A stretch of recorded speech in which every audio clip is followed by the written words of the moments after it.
friends. Welcome to episode number 111 in our Double Down on Your Recovery Challenge. I'm bringing you double the episodes, double the support, double the strategies so you can double down on your efforts and build your sobriety to be strong. If we haven't met yet, I'm your coach, Angela Pugh, here to help you get that sober and happy life you want, all in 10 to 15 minutes a day. That's what we're all about. Daily commitment, short and sweet, easy strategies so you can stop spinning your wheels, not knowing what to do, and feeling like it's Groundhog Day because you're ending up back at day one over and over again. Today, we're going to talk about 6 ways to avoid relapse.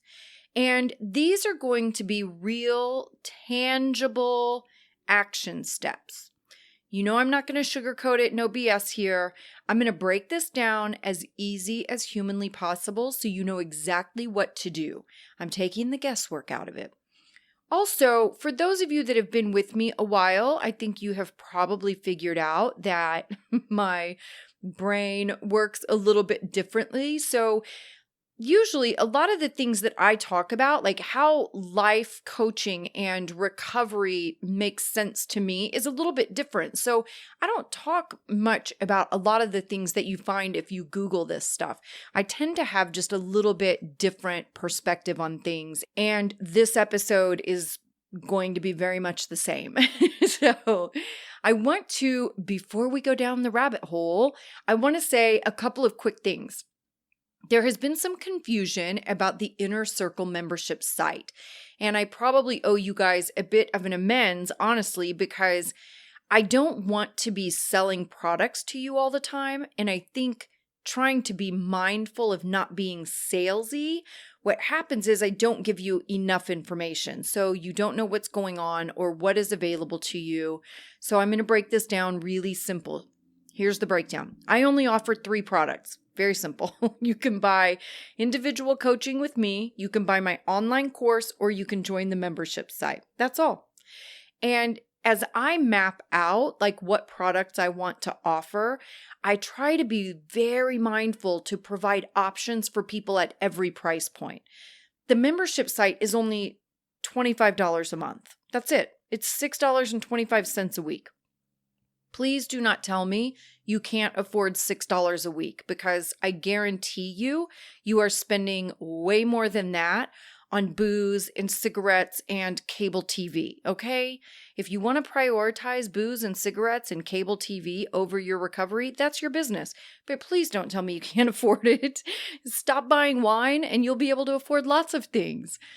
And then the online course. The online course is called the Starter Kit, and it's under $300. Totally private, on your own time, at your own pace.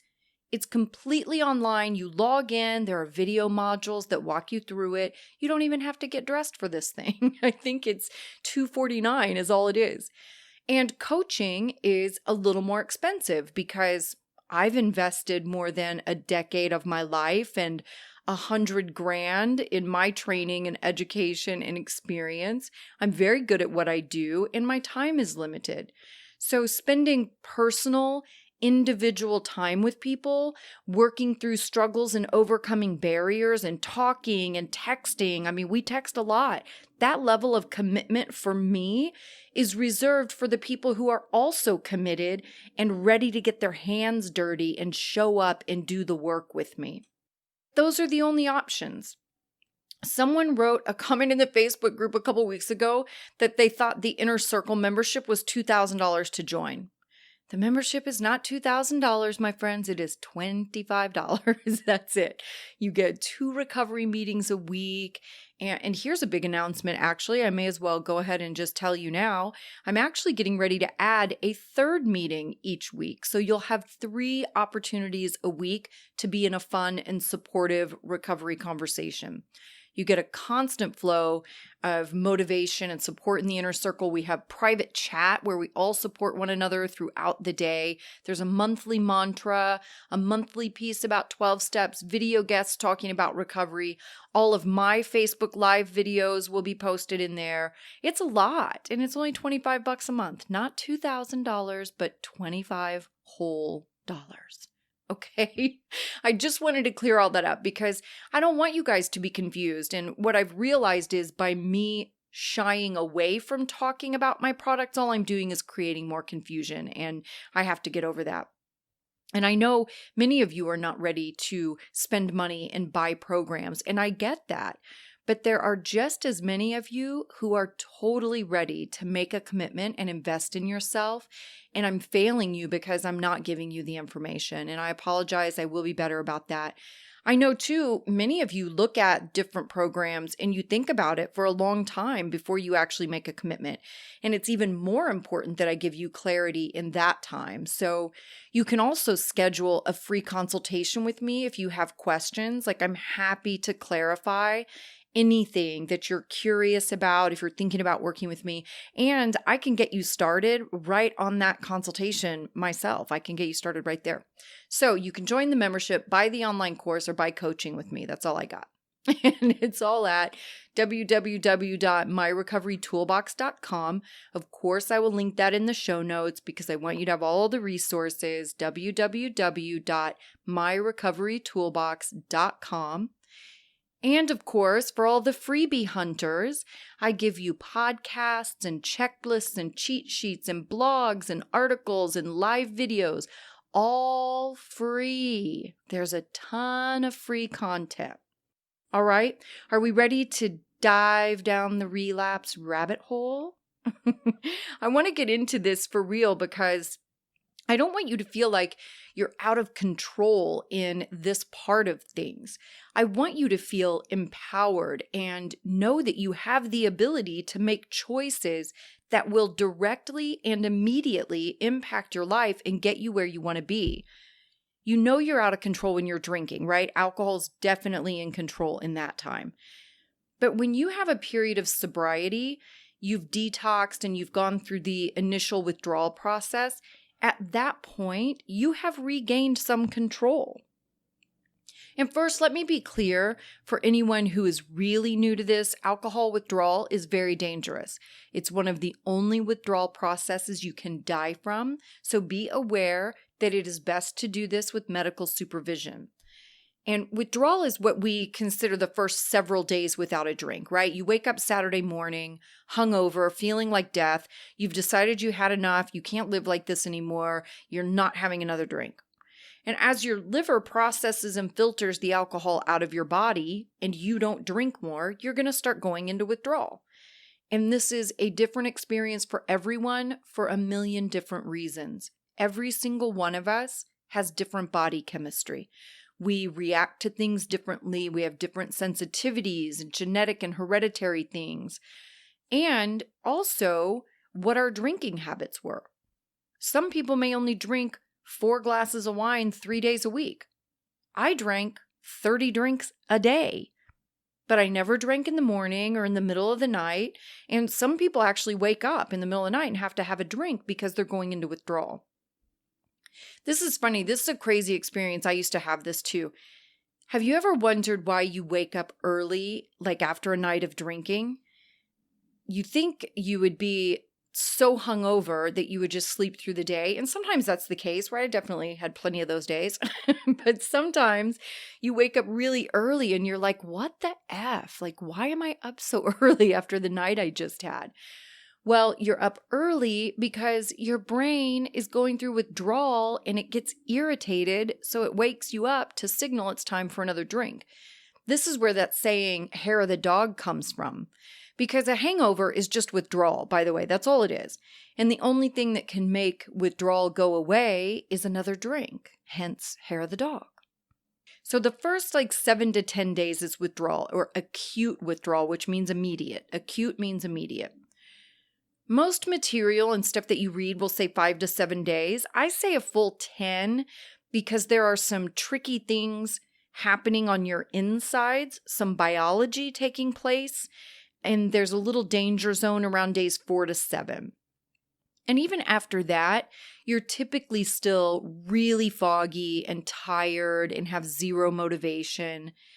But this is a dangerous situation, and I always recommend going to a detox facility or go to your local ER, at least let them check your vitals, make sure you're okay, or even schedule an appointment with your regular doctor and just let your doctor know what's going on so they can monitor you appropriately. And sometimes they'll give you meds like for nausea and things like that. So anyway, once you're in this part and you continue not taking a drink every day, you are regaining some control. You're doing the hardest part of not having a drink. At this stage of the game, after withdrawal and getting some rest and getting a few days of food in you, you have to continue not having a drink. And this is where the challenge comes in. We've talked about many strategies in the 100+ episodes we've done together. And I'm going to talk about some of those that we've talked about before. And I'm going to really highlight some different things here too.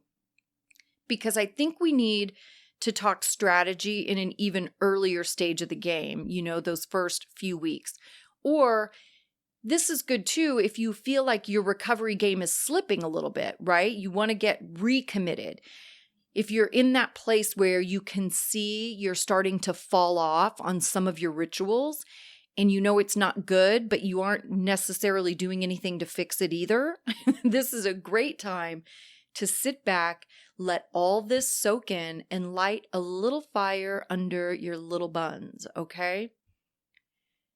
And the absolute truth is, if you don't want to drink, you will do the things necessary to not drink. But if you're sitting back making excuses for yourself, watching yourself slide off the ledge, letting each thing go one by one, like first you start slipping on journaling, then you're not connecting with others in AA or in our tribe, then you stop doing the readings you like, then you start talking to or hanging out with some of your old drinking pals a little more. Then you hear the committee getting louder, telling you weren't really that bad. You definitely weren't as bad as some of those people. You can have just 1 or 2 drinks. You'll be able to control it now. Man, won't it feel good to just have 1 drink? You've worked hard all week. You deserve to be able to unwind on a Friday night. That's all the trash the committee talks, right? So you're slowly slipping on all these little activities that are actually exactly the things that make you strong, but you start slipping.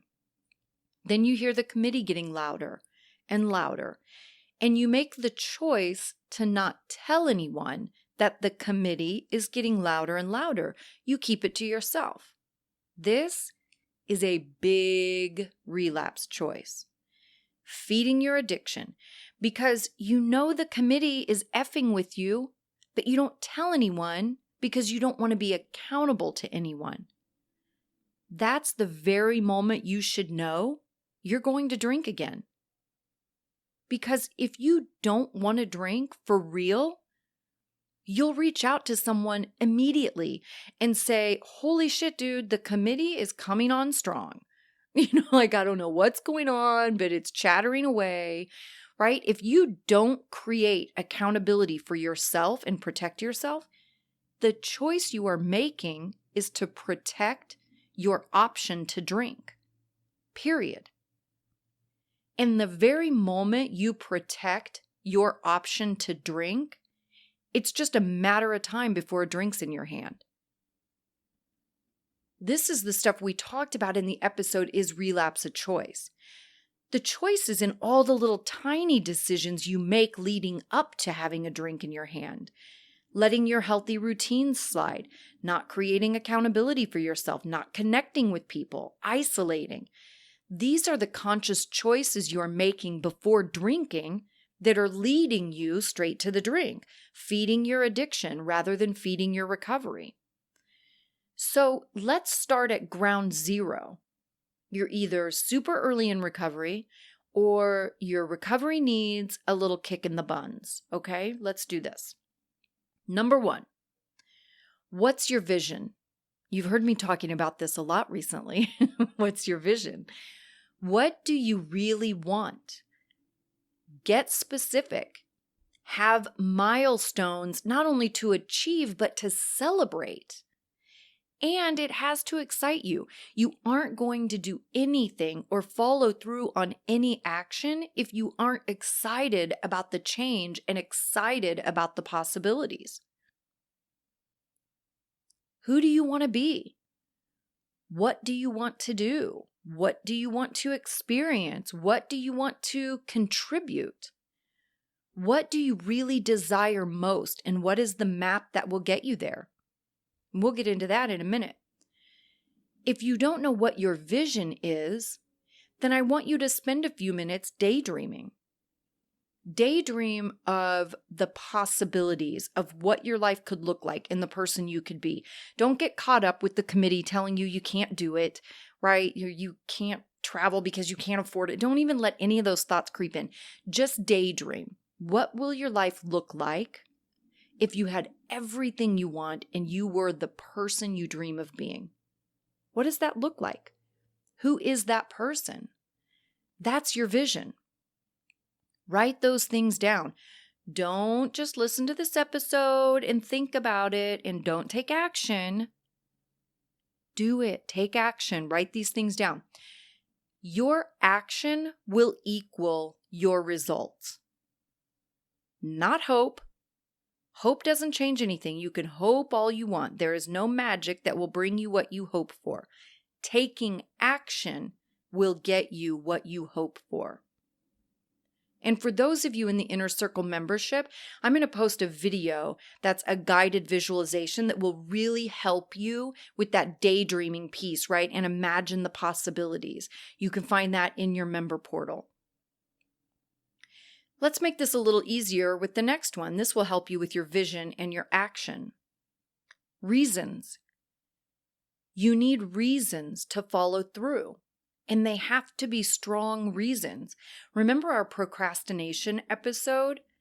One of the reasons we procrastinate is because we don't see value in the small actions that get us to the big result, right? The small actions feel mundane or unimportant or boring. There's no instant gratification in the small actions, and we are instant gratification people. But you can't have the big life-changing moments without all the small actions. So attach your reasons to the small actions. You aren't quitting drinking because you want to be miserable and overwhelmed with feelings. You're quitting drinking so you can be a better human. So you can be the parent your children need and deserve. So you can be a better child to your parents. So you can smile at the person you see in the mirror instead of hating them and abusing them. You take the small actions every day so you can pull yourself out of the drunken, hungover, ashamed, and humiliated rut. So you can get back on solid ground where you can learn how to make better choices and have a better life and be a better person. What are your reasons for taking the small actions? This attaches to your vision. What are the small daily actions that get you closer to your vision? If your vision is you want to be an honest person, then your action is to make a commitment to stop lying. Then your reasons are when you stop lying, your sobriety gets easier. You feel better about yourself. You begin to regain the trust of the people around you, and your anxiety gets way, way, way less. Throughout your day, when you catch yourself wanting to tell a little white lie or a really big lie, take a second and see your vision. See that person you want to be. Then think about the reasons you want to stop lying so your sobriety feels easier. Your self-esteem goes up so your partner will trust you. Then don't tell the lie. I've shared with you before that I have a bit of a temper. I am a very kind and patient person. I'm also a very direct person with high standards, and I don't have many buttons, but if one gets pushed, you will definitely see a different side of me. And this was something I had to work hard on, like not reacting so quickly, because when I was an unhealthy person, I couldn't self-regulate, right? And everybody got a piece of my meanness and my temper. So when I was newly sober, I knew this was something I had to get a handle on, because I was really if I'm just keeping it 100, totally honest, I was verbally abusive. I had people in my life when I was growing up that were verbally abusive people, and I picked up all those behaviors. All of that is learned behavior, by the way. You're not born with that. That was learned behavior for me. And the great news with learned behavior is you can unlearn it. You can learn new behavior. And abusive is the last word I would ever want to use to describe myself. So I knew I needed to get it together and grow up. I don't need to throw a temper tantrum the moment something doesn't go my way or you say something I don't want to hear, right? It's time to be an adult now. So my vision was Oprah. When I sat down with pen and paper and got clear on my vision, Oprah was the visual representation of my vision. Strong, powerful, humble, honest, driven, hardworking, kind, generous, super smart, an incredible communicator. So she was the picture that would pop in my head. And just when I would be getting ready to throw a temper tantrum, my little picture of Oprah would pop in my head and I would go, this is not how Oprah would handle this. And in that split second, it would make me recalibrate. In a split second, it would change my attitude and my actions to match my vision of who I wanted to grow into. See how that works?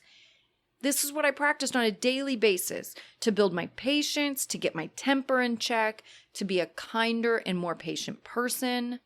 Because the truth is, we all know the difference between right and wrong. You know when you're doing something that isn't right or isn't nice. You know your own shortcomings.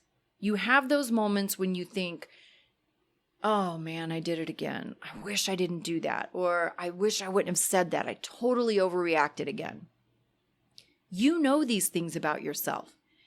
And that makes it your responsibility to reshape those habits to be better, to be a person you're proud of.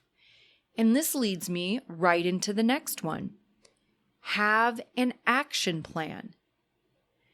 You know what actions you have to take on a regular basis to be happy and healthy. You know what works for you. Notice I didn't say what feels good to you. I said you know what works for you. I've given you 1,000,000 of these actions in this podcast, so make a list. For me, number 1 is my mindset. I have to work on my mindset every single day so I can be nice to people, because sometimes that's a struggle for me. Also, so I can stay positive. Even in the midst of scary times, I have to stay positive. I have to work on my mindset to be kind to myself, because that can be a struggle sometimes too. Mindset for me is always first. Another one, I have to have a tribe of other alcoholics. And I've created tribes in a few different ways, right? Through 12-step meetings, of course, through our Facebook group, through our private chat with the inner circle members. I have tribes of people that understand me and my crazy thinking. This is not optional. A tribe is not optional. It is absolute necessity. So those are 2 things on my action plan. Podcasts, books, being of service, exercise, all of those are on my action plan. Not just gathering knowledge endlessly, okay? I want you to really hear this. Podcasts, books, videos, that's all great. You have to have knowledge, but don't get caught up in gathering the knowledge and not taking action, because you won't accomplish anything. You hear me say this all the time. Knowing what to do isn't what's holding you back. Doing it is what's holding you back. That's why we hire coaches. It's not because I don't know what to do. I mean, a professional coach will definitely know more and get me farther in whatever their expertise is. But the majority of that relationship is valuable because it gets me into action to take what I know and go do it. I see this so often in life, in business, sobriety. People will spend countless hours reading books and reading all the comments in the Facebook group and listening to the podcast. And they think that's taking action, but it's only part of it. Learning more about the issue is great. Getting a deeper understanding is necessary. And then you have to make a commitment to change, and you have to create an action plan. You aren't going to get sober just because you're holding a sober book in your hand or listening to a sober podcast in your earbuds. Just like you won't get sober by going to meetings and just sitting in the room. You have to take action. All of these things are a great start, a great step in the right direction. Then you have to keep stepping the right direction. Knowing doesn't get you anywhere. Action does. Your action will equal your result. Next one, 80-20 rule. I put this in here because I want you to understand the importance of prioritizing. The 80-20 rule is simple and it applies to everything. 80% of my success is going to come from 20% of my actions. In business, 80% of my problems will come from 20% of my customers. 80% of revenue will come from 20% of your customers. 80% of success stories will come from 20% of your customers. If I have an action list of 10 things, 2 of those things are going to be my power players. 20% will get me the most growth and reward. For me, it's mindset work and exercise. Those are the 2 things that bring me the greatest results, that get me closest to the growth I'm going for and the life I'm building. Now, my action list is way bigger than 10 things, and I want yours to be also. And be mindful that 20% of the things will bring you 80% of the joy and happiness and growth. Just like 80% of your connection will come from 20% of your friends. 80% of your results will come from 20% of the workouts you do. Don't expect every single thing on your action list to knock it out of the park every time. You're going to have a few things that really resonate with you and work for you, and you prioritize those things. 80% of your recovery will come from 20% of the things you do. There are times that I rely really heavily on journaling. If I have things going on in my life, I'm feeling overwhelmed, or if I'm scared about the future, if I have a big business decision I have to make, or if I have too many things on my plate and I have to prioritize them because I'm going to have to decline some opportunities, I have to get really clear on my vision, my desire, my intentions, and journaling gets me that clarity. So there are times that I rely really heavily on journaling. Other times, maybe it's meetings. Maybe I need to be in the rooms and soaking up all that love and positive energy. This is why I want you to have a whole list of action steps, because the 20% that will save your ass will change in different times of your life when you're facing different situations.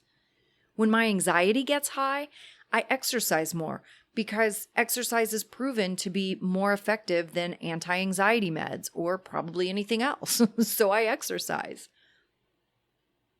The next one, be consistent. This is huge. You know why I say it only takes 10 to 15 minutes a day to change your life? That's like my tagline, all in only 10 to 15 minutes a day, because it's the truth. It's the truth because it's not about what you do in that 10 to 15 minutes a day. It's that you have the dedication to consistently show up for yourself every day. I believe this is one of the most valuable aspects of being a part of the 12-step community. It's not because we're doing anything magical in that room or we're drinking cult juice. It's because I walked in the door with a level of dedication and commitment that I showed up consistently every day for myself. You hear people say when you stop going to meetings, you relapse. It's not necessarily about the meetings. It's about your commitment. When your commitment starts to fall, then your consistency starts to fall. And if you aren't consistent, you won't grow. All the behaviors and habits we work so hard to change, they will change back to the unwanted way if we don't stay fully committed to the new habit and behavior. You hear it all the time. You work so hard to get to a place where you're exercising 5 days a week and you're super committed and you feel great. And the first time you decide to skip the gym just once makes it easier to talk yourself into skipping again next week. then twice the week after that. And before you know it, you're back into being a person that hasn't been to the gym in 3 months. This is human nature.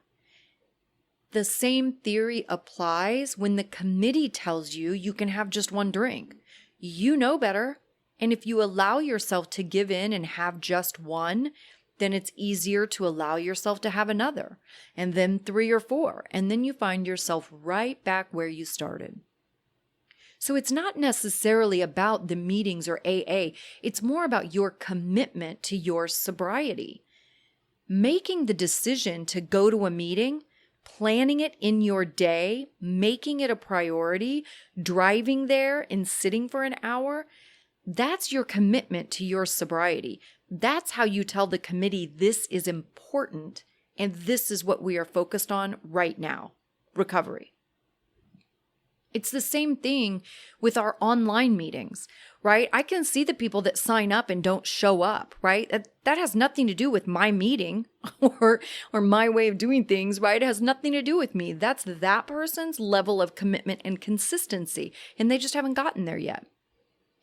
AA is just the cheat sheet. AA takes all the necessary components of sobriety and personal development, emotional maturity and growing up, and it just puts them all in one room. So I didn't have to run around the world trying to piece together the plan that works for me. All I had to do was show up and listen. I was telling you in an episode a couple of weeks ago that no one is going to show up at your door with a life in the box. Remember that? Like, you have to go out and build your life and put some energy into it. AA is the closest thing you'll get to a life in a box, okay? Because they already did all the work and put it all in one place. I would say Smart Recovery and Celebrate Recovery are probably exactly the same. They just have everything in one place. You have a program to follow that shows you how to live a healthy life and become a person of integrity. You have friends to connect with who will love you and accept you despite your trauma and drama, because we love each other on a whole new level. You have people to hang out with and laugh with. You have somewhere to go to hang out and have laughs. You have guidance. You get a mentor. It's unfreaking believable. There's no extraordinary magic in there. It's just a bunch of people who are super dedicated to getting their shit together. And a handful of people who want to wallow in self-pity and play the victim role. And those people are everywhere too. I'm sure you have them at your office. I met one at the gym just the other day. First conversation ever with this person. In the first 45 seconds, she was telling me every problem she ever had. Talk about sucking all the energy out of a room. Anyway, the point is, it's not about the meetings. It's about your level of commitment to continued healing and growth. And the act of going to meetings is a huge declaration of commitment and consistency. Next, protect yourself. Don't test yourself. If you know you have a time of day that's hard for you, then you need to have something specific planned for that time of day. Or if you have a day of the week that is challenging, then you intentionally make plans on that day. If it's Friday at 5 p.m., then schedule something at that time. A phone call with a friend, an activity with your kids, a meeting or connecting with your tribe, a coffee date with someone, a walk or run or a workout, whatever it is. You plug it into that time slot you know is difficult for you. Don't think about it all week long, putting it off, saying you'll plan something later, then be surprised when Friday 5 p.m. rolls around and you're overwhelmed and struggling with no idea what to do. I don't care if you have to show up to a meeting a few minutes late or if you have to leave a few minutes early because you have to get home for the kids and dinner and everything else. Plug something into that time frame that you know is difficult for you. It may be an activity with your family. Maybe that's what's challenging. So take some action. Have some safeguards in place to protect yourself during that time. Go back and listen to the episode about staying sober in social situations and utilize that list of things I gave you in there. Have someone from your sober tribe on text so you can be talking to them and joking about the drunken fools in your family. Or you can send them pics of the festivities and share your time and just distract the committee from the difficulties. Or set a specific amount of time you're going to stay. Decide in advance that you're only staying 90 minutes. Have your reason for leaving already prepared before you walk in the door. There are a million things you can say as to why you need to take off early, but protect yourself. All these little micro decisions are protecting yourself, right? So if I'm only going to stay 90 minutes, the first thing I do as soon as I walk in the door and I'm saying hi to everybody is like, oh my gosh, so good to see you guys. I wish I could stay longer, but I've only got about an hour or so. So they know, there's no question. Maybe it's a vacation that's challenging. Maybe you've got a vacation coming up and it's going to be really hard and you want a separate, sober place to sleep. Then do that. You don't owe anyone an explanation. You can join your people super early in the morning the next day. But if you want to sleep in a safe place, then make those arrangements. Whatever your situation is, protect yourself. Don't say, oh, I'm going to test myself and see how well I do. I can probably handle it. I'm strong enough. Then all of a sudden you're in a situation you don't want to be in, and all it does is make you feel bad about yourself. If you told yourself you're strong enough, then you get uncomfortable, then you're going to tell yourself you aren't strong. And that's not the case at all. There are things that happen in your brain that you can't control. Being strong is not putting yourself in a situation to begin with. That's being strong. Just don't put yourself there. Okay, let's recap. What's your vision? Who do you want to be? What do you want to do? What do you want to experience? What do you want to contribute? Reasons. You're quitting drinking so you can be a better human, so you can be a better parent to your children, so you can be a better child to your parents, so you can like yourself again. Have an action plan. You need a list of things, tools in your toolbox, so you can get into action in a moment's notice. What are the actions you need to take daily to get you where you want to be? And don't forget the 80-20 rule. Know that you will get 80% of your growth from 20% of your actions, meaning you have a long list of actions on your action plan, and 20% of those are going to take you to the next level. Figure out what your 20% is right now. Where does your focus need to be right now? What part of your recovery? Do you need to focus on building your tribe? Then put your energy into that. Maybe you need to get your head right. Get rid of negativity, so put your focus into that. Just know that your action list needs a lot of tools on it, and those tools will play together, and different ones will be more important at different times. But the point is not to do all of them every single day. Okay? I hear this a lot. People will tell me like their morning routine or their workout plan, and it's this extensive thing that would be overwhelming for the most disciplined person on the planet. It's definitely too much for an undisciplined alcoholic, right? I have a long list of actions, and prioritize which things are most important to you right now in this moment and focus there. Don't try to have a morning routine that takes 2 hours with 15 actions. It's not sustainable. You could do it for a while, but remember, we're going for consistency. And that's next, consistency. You change your whole life in 10 to 15 minutes a day, not because you're doing 20 things and doing them perfectly, but because you've made a commitment to show up for yourself every single day for 10 to 15 minutes at a time. And that's going to get you way farther than the hit and miss, making a plan and only showing up once a week or once a month, or, doing your plan and you do it great for 10 days and then you fall off and don't do it at all, right? Consistency. Commit consistently and show up. Last, protect yourself. One of my greatest keys to success is understanding my limitations. I have to know how to work around the things that I'm not great at. I have to hire people to do that stuff, or I have to figure out a life hack to make things simple and achievable. I have to ask for help when I need it. I have to love me and protect me because nobody else will do it as well as me. I am not anyone else's responsibility. I'm mine. So I have to have boundaries. I have to be willing to walk away from some activities, and I have to make sure I don't put myself in situations I don't want to be in. Okay? How's that? How'd we do? That's a lot of good information to make sure you're doing the right things, moving the right direction to feed your recovery instead of feeding your addiction. You don't have to relapse. It doesn't have to be part of your story. It doesn't have to be part of your story anymore. Take those experiences and lessons and see how you can improve your plan, see where you can do better or try harder. Utilize more resources and people. Okay? Connect with us. We have an incredible tribe full of love and support. And I'll put all the necessary links in the show notes for you. Join us in the inner circle for weekly recovery meetings and our private chat. I will link that in the show notes, as well as how to work with me privately and how to join the Facebook group. Again, incredible support, full of love. I love our Facebook group. It's one of my favorite places to hang out.